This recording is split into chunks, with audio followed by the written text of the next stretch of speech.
자, 31강에 대한 키 해킹 강좌입니다.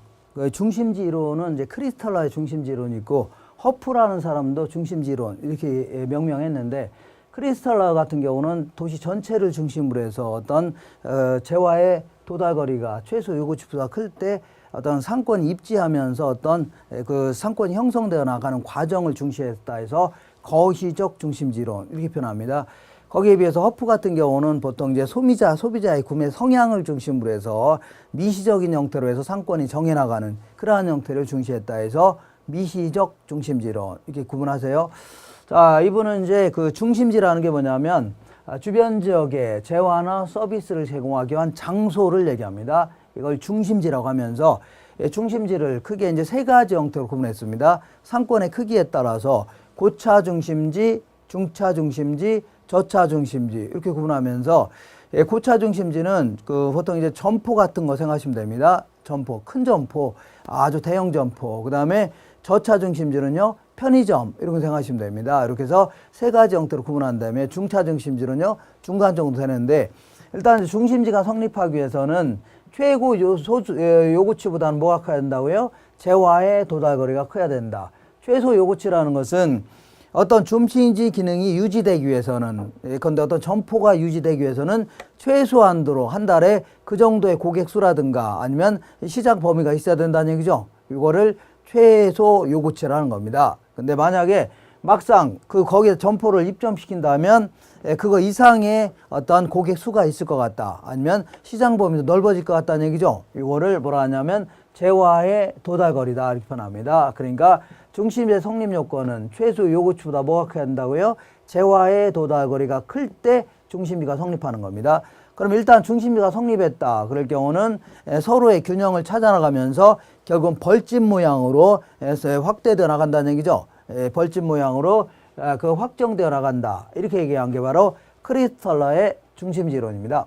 이때 이제 그 고차 중심지라는 게 결국은 뭐 백화점 같은 거 생각하시면 됩니다. 백화점의 상권. 그러니까 나중에는 이게 벌집 모양으로 이렇게 확정되어 나간다고 했죠.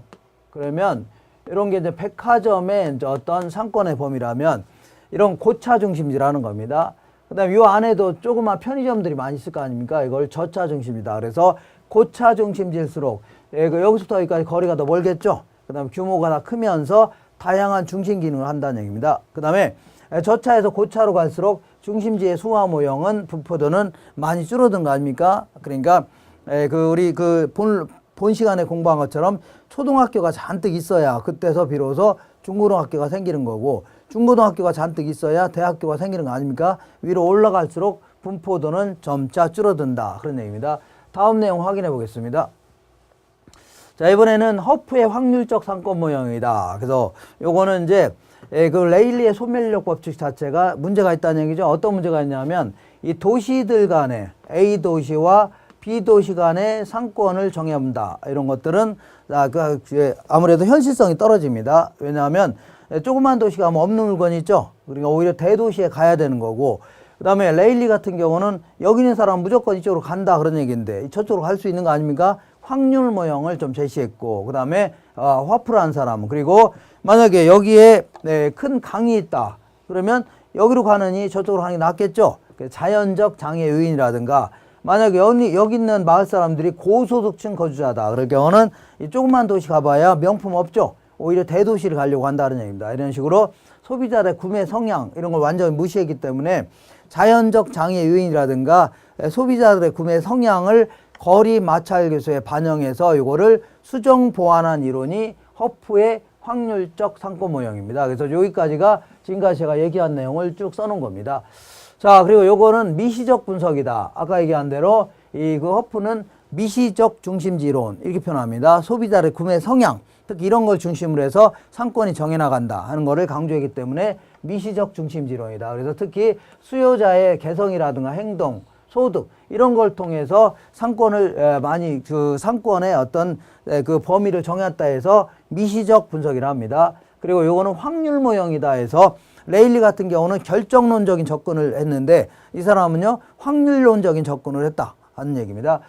자, 그 다음에 소비자는 가까운 곳에서 상품을 선택하려는 경향이 있는데 적당한 거리에 고차원 중심지가 있다. 그러면 걔를 선택할 가능성이 높다는 얘기죠. 네, 그동안은 어떤 싱싱마트로 주로 갔었는데 적당한 거래 이마트가 생겼다 그러면 이마트를 가는 게 훨씬 낫다는 얘기죠. 이렇게 구매 성향이, 왜냐면 그쪽으로 가야 다양한 품질 같은 게 다양한 종류가 있을 거 아닙니까?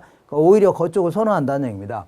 그 다음에 그래서 고밀도시가지에서는 소비자의 기호라든가 소득관계 등을 장착하여 선택된 상품을 판매해야 된다. 다시 말하면 아무리 그 지역에 가장 가깝게 입지한다 하더라도 그 지역의 특성에 맞는 물건을 팔아야 된다는 얘기입니다. 그러니까 고소득층 거주지는요, 고가 제품, 품질이 좋은 것들이죠. 그런 걸 만들어 팔아야 되고, 저소득층이 입지하는 곳에는요, 약간 이제 저가 제품, 이런 걸 만들어 팔아야 된다. 그런 얘기 하는 겁니다.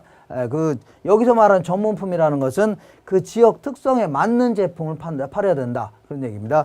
그 다음 내용 확인해 보겠습니다.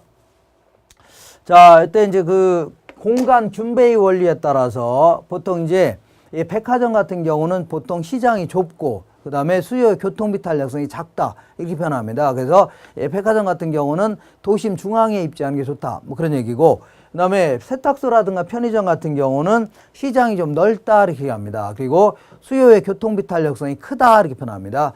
교통비가 증가하면 소비량이 확 줄을 수가 있다 그런 얘기죠. 이거에 따라서 점포의 유형을 크게 이제 4가지 형태로 구분해 볼 수 있는데, 자, 집심성 점포라는 것은 도심의 한복판에 입지하는 게 좋다는 얘기죠. 중심지, 이거를 뭐라 한다고요? 집심성 점포라는 겁니다. 이거는 옛날 도시를 가정하는 겁니다. 백화점이라든가 영화관 이런 것들이 대표적인 집심성 점포고, 집재성 점포는 동종 업종끼리는 붙어 있는 게 좋다는 얘기죠. 몰려 있는 게. 그래서 뭐 가구점이라든가 이게 대표적인 거고, 뭐 은행 같은 거 이런 거는 그 몰려 있죠. 이런 것들이 대표적인 집재성 점포입니다.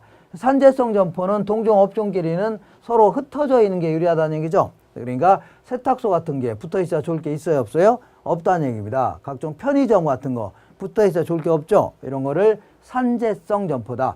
그 다음에 국부적 집중성 점포, 요것도 마찬가지로 요거와 비슷하지만 얘 같은 경우는 관련 업종이